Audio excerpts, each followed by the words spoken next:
Hi hello నమస్తే నేను మీ భావన. గత 2 రోజులుగా తెలుగు సినీ ఇండస్ట్రీ పై ఏదైతే ఐటీ దాడులు జరుగుతున్నాయో వాటి వెనకాల ఇప్పటి వరకు కూడా ఇంకా లెక్కలు ఎక్కడికి తేలట్లేదు. అంటే దీని వెనకాల ఎలాంటి కక్షలు ఉన్నాయంటూ కూడా కొన్ని పోస్టులు మనకు కనిపిస్తున్నాయి. ఇలాంటి ఒక వైరల్ జరుగుతున్న ఈ టైంలో ఐటీ రైట్స్ వెనకాల ఎలాంటి కక్షలు ఉన్నాయో తెలుసుకుందాం. సో ఇదే విషయంపై మాట్లాడేందుకు మనతో పాటు ఉన్నారు సీనియర్ అనలిస్ట్ రాజేష్ గారు. నమస్తే అండి.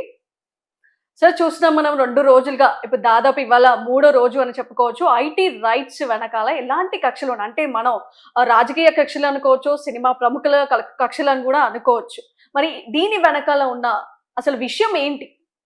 అంటే వాస్తవంగా ఇన్కమ్ ట్యాక్స్ రైట్స్ జరగడం అనేది చాలా యూజువల్ ప్రాక్టీస్. అంటే ఆదాయానికి మించిన ఆస్తులు ఉన్నాయి అని చెప్పని, ఆదాయానికి మించిన లెక్కలు వాళ్ళకి డిక్లేర్ చేసిన దానికన్నా కూడా కొన్ని ఇర్రెగ్యులర్ ట్రాన్సాక్షన్స్ ఉన్నాయి అని చెప్పని అనుమానం వచ్చినప్పుడు ఎవరి మీదైనా సరే రైడ్ చేసే అధికారం ఇన్కమ్ ట్యాక్స్ డిపార్ట్మెంట్కి ఉంటుంది. అలాగే సినిమా పరిశ్రమకు సంబంధించి కూడా మనం ఈ మధ్యకాలంలో చూస్తూ ఉంటాం. మా సినిమా 1000 కోట్లు కలెక్ట్ చేసింది, మా సినిమా 2000 కోట్లు కలెక్ట్ చేసింది అని చెప్పని ప్రకటనలు ఇస్తూ ఉంటారు. కానీ అదే సినిమాకి సంబంధించి ఆదాయ పన్ను శాఖకి డిక్లేర్ చేసేటప్పుడు మాత్రం అంకెలు వేరేగా ఉంటాయి. మరి సహజంగా ఈ ప్రకటనలు కూడా ఇన్కమ్ ట్యాక్స్ డిపార్ట్మెంట్ దగ్గరికి వెళ్తాయి కదా. ఆ రోజు వీళ్ళు బయట ప్రచార సందర్భంగా ప్రకటనలేమో 1000 కోట్లు 2000 కోట్లు కలెక్ట్ చేసినట్టుగా డిక్లేర్ చేశారు. కానీ ఈరోజు వాళ్ళ ఐటీ రిటర్న్స్ సందర్భంగా సబ్మిట్ చేస్తున్న లెక్కల్లో వచ్చేటప్పటికేమో మరి అంకెలు వేరేగా ఉన్నాయి అని చెప్పని సహజంగా అనుమానాలు వస్తూ ఉంటాయి. ఇటువంటి సందర్భంలో ఆ ఇర్రెగ్యులర్ ట్రాన్సాక్షన్స్కి సంబంధించిన లెక్కలో సోర్సెస్ ఏదో వాళ్ళకు ఉన్న దాని మీద రైట్స్ జరుగుతాయి. అయితే ఇక్కడ గమనించుకుంటే ముఖ్యంగా మనకి క్లారిటీ ఏంటి అంటే అసలు ఇన్కమ్ ట్యాక్స్ వాళ్ళు ఎంటర్ అవ్వడానికి అసలు ముఖ్య కారణం ఏంటి? అంటే ట్యాక్స్లు కట్టకపోవడానికి వాళ్ళు చూపించిన ఏదైనా లెక్కల్లో తేడా రావడమా? లేదంటే ఏదైనా కక్ష వల్ల కూడా ఎంటర్ అవ్వచ్చు, లేదంటే వాళ్ళు చాలా ఉండొచ్చు. ఇప్పుడు సినిమా ప్రముఖులు చాలా భారీ బడ్జెట్‌తో ఈ సంక్రాంతికి అయితే చాలా పెద్ద సినిమాలే వచ్చాయని చెప్పుకోవాలి. అంటే ఈ భారీ బడ్జెట్‌కి సంబంధించి ఏదైతే ఈక్వల్‌గా అంటే కాలిక్యులేషన్ చూసుకుంటారు కాబట్టి మన ఇన్కమ్ ట్యాక్స్ వాళ్ళు. సో దీన్ని బట్టి ఏమైనా ఎంక్వైరీకి వచ్చారా? లేకపోతే కక్షలు అంటారు. ముఖ్యంగా ఈ 2 వాటి మీద మనకు క్లారిటీ రావాలి. అంటే ఇక్కడ ఇన్కమ్ ట్యాక్స్ డిపార్ట్మెంట్ అనేది ప్రభుత్వ విభాగం. ప్రభుత్వానికి సంబంధించి వాళ్ళ ఆదాయాలకు సంబంధించిన లెక్క డొక్క ఇన్కమ్ ట్యాక్స్ డిపార్ట్మెంట్కి పక్కాగా అప్పజెప్పకపోతే వాళ్ళ ఆడిటర్లు నిర్ధారణ చేసి ఇన్కమ్ ట్యాక్స్ డిపార్ట్మెంట్కి సబ్మిట్ చేస్తున్న ఆడిట్ రిపోర్ట్స్లో కనుక వ్యత్యాసాలు ఉన్నాయని చెప్పని వాళ్ళు కనుక భావిస్తే ఎవరి మీదైనా సరే దాడి చేసే హక్కు అధికారం వాళ్ళకు ఉంది. ఇవాళ సినిమాలు పెద్ద పెద్ద బడ్జెట్తో తీస్తూ ఉన్నప్పుడు ఆ బడ్జెట్కి సంబంధించిన సోర్సెస్ అంటే అంతంత ఖర్చు పెట్టి సినిమా తీస్తున్నప్పుడు ఆ ఫండ్ ఫ్లో ఎక్కడి నుంచి వస్తున్నాయి అని చెప్పని proper audit reports income tax డిపార్ట్మెంట్కి సబ్మిట్ అవ్వలేదు అనుకో, డెఫినెట్గా క్వశ్చన్ చేసే అధికారం ఇన్కమ్ ట్యాక్స్ డిపార్ట్మెంట్కి ఉంటుంది. ఇవాళ ఏం జరుగుతుంది, కొంతమంది నిర్మాతలు, అందరినీ అని మనం చెప్పలేం, చాలా షార్ట్ స్పాన్లో చాలా పెద్ద బడ్జెట్తో చాలా ఎక్కువ సినిమాలు తీస్తున్నారు అనుకో. మరి ఇతని నేపథ్యం చూస్తే ఒక షార్ట్ స్పాన్లో ఒక 5 ఇయర్స్లోనో ఒక 10 ఇయర్స్లోనో చాలా విస్తృతంగా టర్న్ ఓవర్ చేయగలిగే స్థాయికి ఎమర్జ్ అయినప్పుడు డెఫినెట్గా క్వశ్చన్ చేస్తారు. ఇతనితోటే మొట్టమొదటిసారిగా ఇప్పుడు దిల్ రాజు మీదో లేకపోతే మైత్రి మూవీస్ వాళ్ళ మీదో మొట్టమొదటిసారి కాదు, ఎన్టీ రామారావు గారు, అక్కినేని నాగేశ్వరరావు గారి దగ్గర నుంచి ఇన్కమ్ ట్యాక్స్ దాడులు ఎదుర్కొన్నారు.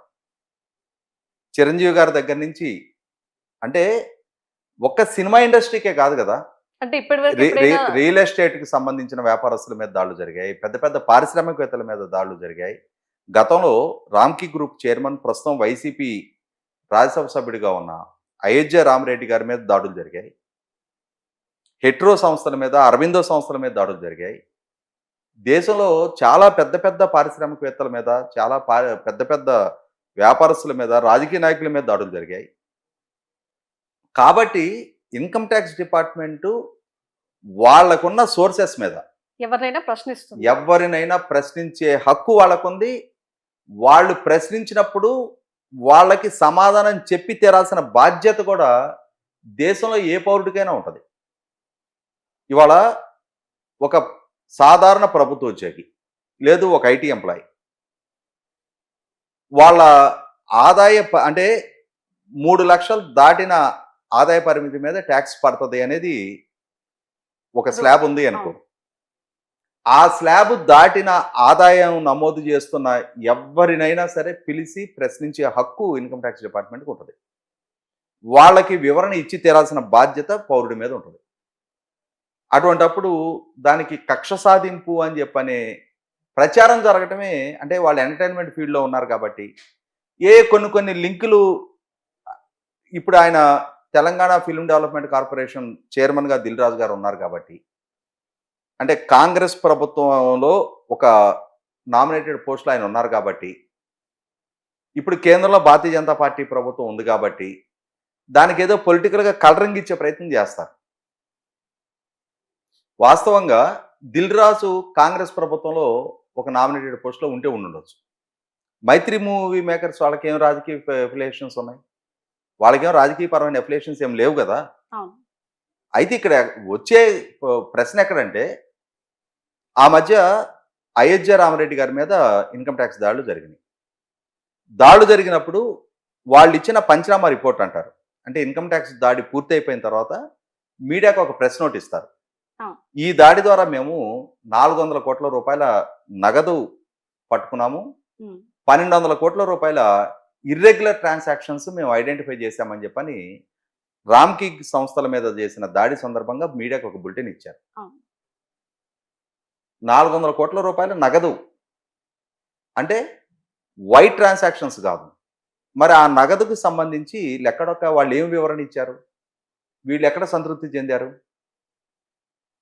తర్వాత దానికి ఫాలో అప్ యాక్టివిటీ మనకేం తెలియదు. ఇంకా దాడి చేస్తారు, దాడి చేసిన సందర్భంగా ఈ విధమైన ఒక రిపోర్టు మీడియాకు విడుదల చేస్తారు. ఇంత పట్టుబడిందని అక్కడికి 400 కోట్లు పట్టుబడింది, 1200 కోట్లు ఇర్రెగ్యులర్ ట్రాన్సాక్షన్స్ అవి దొరికాయని చెప్పేసి క్లోజ్ ఒక రాజకీయ ప్రముఖుడికి సంబంధించి, ఒక రాజ్యసభ సభ్యుడికి సంబంధించిన సంస్థలో ఈ విధమైన లావాదేవీలు జరిగినట్టుగా వాళ్లే మీడియాకు విడుదల చేశారు. తర్వాత ఏం జరిగింది? మరి 400 కోట్లు దొరికినప్పుడు మరి అతని మీద ఎంత ఫైన్ వేశారు? 400 కోట్లు 1200 కోట్ల రూపాయలు ఇర్రెగ్యులర్ ట్రాన్సాక్షన్స్తో పాటు 400 కోట్లు క్యాష్ క్యారీ చేస్తున్నప్పుడు ఒక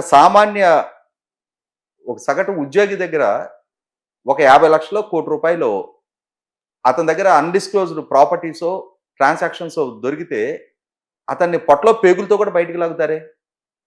మరి ఇంత పెద్ద లావాదేవీలు బయటపడినప్పుడు ఇతని దగ్గర ఏం యాక్షన్ తీసుకున్నారు? అతని మీద ఎన్ని వేల కోట్ల రూపాయలు ఫైన్ వేశారు? ఫైన్ చెల్లించాడా? ఏమైంది? ఏం జరుగుతుందంటే మనం చాలా సందర్భాల్లో విన్నాం. ఆ మధ్య కేసీఆర్ గారి ప్రభుత్వం ఉన్నప్పుడు సినిమా రంగానికి సంబంధించిన చాలా మందిని డ్రగ్స్ ఆరోపణల మీద విచారించారు. సిరీస్ ఆఫ్ రోజు ఒకరిని పిలిచేవాళ్ళు, అసలు మీడియా మొత్తం అక్కడే కాన్సన్ట్రేట్ చేసేవాళ్ళు. రోజు వాళ్ళు ఇదిగో వచ్చారు, అదిగో వచ్చారు, వాళ్ళని ఆ ప్రశ్న వేశారు, ఈ ప్రశ్న వేశారు, వాళ్ళది ఈ శాంపుల్ కలెక్ట్ చేశారు, ఆ శాంపుల్ కలెక్ట్ చేశారు అనేవాళ్ళు. తర్వాత ఏమైంది? అది అంటే కొన్ని ముఖ్యంగా సినిమా రంగానికి సంబంధించిన ప్రముఖుల మీద దాడి జరుగుతుంది కాబట్టి వాళ్ళకుండే గ్లామర్ దృష్ట్యా, ఆ రంగానికి ఉండే ఎక్స్పోజర్ దృష్ట్యా వాళ్ళ మీద ఒక ఎంటర్టైన్మెంట్ ఫీల్డ్కి సంబంధించిన వాళ్ళు కాబట్టి చాలా విపరీతంగా చర్చ జరుగుతుంది. కానీ వాస్తవంగా అంతిమంగా వాళ్ళ దగ్గర ఏమైనా పట్టుబడిందా? ఏమైనా లావాదేవీలు బయటపడినాయా? వాళ్ళు ఏమైనా నల్ల డబ్బు క్యారీ చేస్తున్నారా? ఇన్కమ్ ట్యాక్స్ వైలేషన్స్ ఏమైనా ఉన్నాయా? వాళ్ళ మీద ఏదైనా కేసు నమోదు చేశారా? జైలుకి పంపించారా? అనేది మాత్రం పెద్దవాళ్ళకి సంబంధించి పెద్దగా విశేషాలు బయటికి రావు. అదే చిన్న ఉద్యోగస్తులకు సంబంధించి ఎవడన్నా ఒక 1000 రూపాయలు లంచం తీసుకుంటా పట్టుబడగానే దాన్ని మాత్రం చాలా పెద్ద ఎత్తున మీడియాలో చర్చ జరుగుద్ది. వాడిని మాత్రం ఇమ్మీడియట్ గా ఏసీబీ కేసులు బుక్ చేస్తారు, అరెస్ట్ చేస్తారు, ఉద్యోగం నుంచి తీసేస్తారు. అంటే చట్టం ఇక్కడ చాలా కఠినంగా పనిచేస్తుంది. కానీ అసలు సిసలు పెద్దాళ్ళ దగ్గరికి వచ్చేటప్పటికి, 100 కోట్ల లావాదేవీల దగ్గరికి వచ్చేటప్పటికి రామ్కీ తర్వాత అరవింద్ వాళ్ళ మీద దాడి చేశారు. వాళ్ళ దగ్గర 500 కోట్ల నగదు దొరికింది అని చెప్పని బయటకు వచ్చింది. అసలు 500 కోట్లు కాదు, రెమిడిసివిర్ ఇంజెక్షన్స్ కరోనా టైంలో బ్లాక్ మార్కెట్ చేసుకొని వేల కోట్ల రూపాయలు సంపాదించుకున్న లావాదేవీలు బయటపడ్డాయి అని చెప్పని బయటకు వచ్చింది. నిజంగా బయటపడ్డాయా లేదా? నిజంగా అన్ని వేల కోట్ల రూపాయల నగదు పట్టుబడిందా లేదా? నిజంగా అన్ని వేల కోట్లు పట్టుబడి ఉంటే వాళ్ళ మీద ఎన్ని కేసులు పెట్టి ఉండాల్సింది? ఇంక ఈ సాక్ష్యాధారాలు ఎక్కడ బయటికి రావు. అది ఇల్లీగల్ క్రైమ్ ఇంకా అదే అంటున్నా. మెడికల్ గా ఇప్పుడు ఒక కరోనా లాంటి మహమ్మారి ప్రపంచాన్ని కుదిపేస్తున్న సందర్భంగా ఆ కరోనా బారిన పడ్డ ప్రజలని పీల్చి పిప్పి చేశారు ఈ రెమిడిసివిర్ ఇంజెక్షన్ పేరుతోటి. ఎంతగా బ్లాక్ మార్కెట్ చేశారో హాస్పిటల్స్ వాళ్ళు, ఈ ఫార్మా కంపెనీల వాళ్ళు, ఆ మందులు సప్లై చేసేవాళ్ళు, ఆ ఇంజెక్షన్ దొరికితే మా ప్రాణాలు బయటపడతాయి అని చెప్పని ప్రజలు అప్పటికప్పుడు లక్షలు లక్షలు తీసుకొచ్చి ఆ ఇంజెక్షన్ కొనాలి అని అంటే వాళ్ళ దగ్గర డబ్బులు ఉండే కాదు. వాడి కాళ్ళు పట్టుకొని వీడి కాళ్ళు పట్టుకొని వాళ్ళ బంధువుల్లో అంటే ప్రజలని పీల్చి పిప్పి చేసి ఆ డబ్బు సంపాదించారు. మరి అటువంటి పీల్చి పిప్పి చేసిన వాళ్ళకి సంబంధించిన డబ్బు బయటపడితే మామూలు పరిస్థితులు అయితే నడి రోడ్లో ఈడ్చుకొని తీసుకెళ్లాలి వాళ్ళని. అసలు ఏమైపోయిందో తెలియదు ఆ కేసు. అంటే ఇక్కడ ఏమర్థమవుతుంది? దొంగలు ఊళ్ళు పంచుకున్నట్టుగా వాటాలు పంచుకొని అందరికందరూ డిపార్ట్మెంట్లో ఇంటెగ్రిటీయే ప్రశ్నార్థకంగా మారుతుంది. వాళ్ళకి ఆ హక్కు ఉంటే ఉండుండొచ్చు, వాళ్ళ చేతిలో వ్యవస్థలు ఉంటే ఉండుండొచ్చు, వాళ్ళ చేతిలో అధికారాలు ఉంటే ఉండుండొచ్చు. పెద్దవాడి దగ్గరికి వెళ్ళేటప్పటికి ఒక న్యాయం, చిన్నవాడి దగ్గరికి వచ్చేటప్పటికి ఒక న్యాయం. ప్రచారం, ఆర్భాటం 4 రోజుల పాటు విస్తృతంగా చర్చలు జరుగుతాయి. మీడియాలో మీరు ప్రశ్నిస్తారు, మేము ఏదో మాకు తెలిసిన సోది చెప్తా ఉంటాం. కానీ సార్ ఇక్కడ గమనించాల్సింది అంతిమంగా చర్యలు ఉండట్లా. ఇప్పుడు చర్యలు కూడా అంతే స్థాయిలో, ప్రచారం జరిగినంతటి స్థాయిలో చర్యలు కూడా ఉంటే ఓహో డిపార్ట్మెంట్ ఇంటెగ్రిటీతో పనిచేస్తుంది, ఎవరు తప్పు చేసినా వాళ్ళని కాలర్ పుచ్చుకొని బయటికి లాక్కొస్తారు, ఎవరు ఇర్రెగ్యులారిటీస్కి పాల్పడ్డా వాళ్ళని ముక్కుబిండి జరిమానా వసూలు చేస్తారు, వాళ్ళ మీద కేసులు బుక్ చేస్తారని చెప్పని మనకు కూడా ఒక నమ్మకం కలుగుతుంది.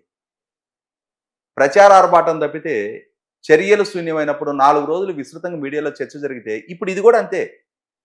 3 రోజులు రైడ్ చేశారా, 4 రోజులు రైడ్ చేశారా, అంతిమంగా శోధించి ఏం పసిగట్టారు అని అంటే అదే అంటున్నా. ఇప్పుడు దాదాపు 3 రోజులు ఇవాళతో మరి 3 రోజులుగా కూడా వాళ్ళ ఒక కమ్యూనికేషన్ ఎక్కడ వాళ్ళ లెక్కలు తేలట్లేదు. మరి ఏంటి అనేది కూడా చాలా ఒక క్వశ్చన్ మార్క్ గా నిలిచిపోయిందని చెప్పుకోవాలి. మరి ఇంకా ఎన్ని రోజులు కొనసాగుతుంది? ఇప్పుడు దిల్ రాజు గారు మొదటి రోజు నుంచి మొదలు పెట్టారు.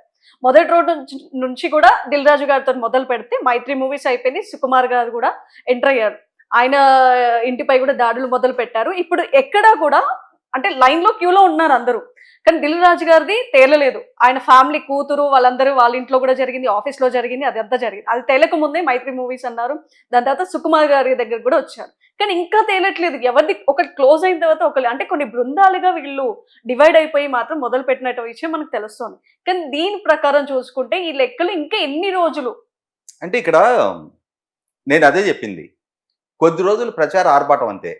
ఆ మధ్య బండ్ల గణేష్ అతని మీద దాడులు చేశారు. బండ్ల గణేష్ చాలా షార్ట్ స్పాన్లో చాలా పెద్ద పెద్ద సినిమాలు తీసే ప్రొడ్యూసర్ అయిపోయాడు. ఇతను అప్పటి ఉమ్మడి రాష్ట్రంలో కాంగ్రెస్ ప్రభుత్వంలో ఒక సీనియర్ మంత్రికి బినామీగా పనిచేస్తున్నాడు. ఆయన సంపాదన మొత్తం కూడా బండ్ల గణేష్ ద్వారా ఈ సినిమా పరిశ్రమలో చలామణి చేస్తున్నారు అని చెప్పని రకరకాల ఆరోపణలు వచ్చినాయి. ఆరోపణలు వచ్చిన సందర్భంగా ఇట్లాగే అతని మీద కూడా ఐటీ రైడ్స్ జరిగినాయి. జరగగానే ఇంకేం లేదు, రేపొద్దున మంత్రిని అరెస్ట్ చేయబోతున్నారు, ఆ మంత్రికి సంబంధించి ఇన్ని కోట్లు పట్టుబడ్డాయి, అన్ని కోట్లు పట్టుబడ్డాయి అని చెప్పని మీడియాలో విపరీతంగా చర్చ జరిగింది. అవి చర్చలకే పరిమితం అవుతున్నాయి. నేను అంటుంది ఏంటంటే బండ్ల గణేష్ ఆ తర్వాత ఫిల్మ్ ప్రొడ్యూసర్ గానే కొనసాగుతా ఉన్నాడు. ఆ చలామణైన రాజకీయ నాయకుడు అతను రాజకీయాల్లోనే కొనసాగుతా ఉన్నాడు. అంటే ఇక్కడ కామోతో అక్కడే ఆగిపోతుంది, అంటే పడట్లేదు. ఒక లాజికల్ కంక్లూషన్ అయితే రావట్లా. అదే అంటే ఇన్కమ్ ట్యాక్స్ డిపార్ట్మెంట్ అన్ని కోట్లు పట్టుకుంది, ఇన్ని కోట్లు పట్టుకుంది అనేది ప్రచారానికే మిగిలిపోతుంది. అంటే ఎవరి దగ్గర ఈ పంచాయతీలు నడుస్తున్నాయి? నిజంగానే ఇన్కమ్ ట్యాక్స్ డిపార్ట్మెంట్ ఆ కోట్ల రూపాయలు సీజ్ చేస్తే దానికి ఫాలో అప్ యాక్షన్స్ ఎందుకు ఉండటం లేదు? సామాన్యుడి విషయంలో కూడా ఒక సగటు ఉద్యోగి, ఒక భార్యాభర్త ఉదయం నుంచి సాయంత్రం దాకా కష్టపడి ఒక ఐటీలో ఒక జాబ్ చేసుకుని వాళ్ళు సంవత్సరానికి ఒక 10 లక్షలో 20 లక్షలో వాళ్ళు సంపాదించుకుంటే వాళ్ళ దగ్గర మాత్రం ముక్కు పిండి టంచన్గా ఇన్కమ్ ట్యాక్స్ వాళ్ళ స్లాబ్ ప్రకారం వసూలు చేస్తున్నారు కదా, కటాగట్గా ఒక్క రోజు క్లోజ్ అయిపోతుంది అది. వసూలు చేస్తున్నారు కదా. మరి పెద్దవాళ్ళ దగ్గరికి వచ్చేటప్పటికి ఈ కోట్లకు సంబంధించిన లావాదేవీల దగ్గరికి వచ్చేటప్పటికి మాత్రం రాజకీయ నాయకులు కానీ, సినిమా ప్రముఖులు కానీ, రియల్ ఎస్టేట్ వ్యాపారస్తులు కానీ అసలు సిసల కోట్ల రూపాయల నగదు లావాదేవీలు జరిపే ఈ రంగాలకు సంబంధించి మాత్రం సాగదీస్తున్నారు. ప్రచారార్భాటానికి తగినంతగా చర్యలైతే ఉండటం లేదనేది వాస్తవం. So thank you sir.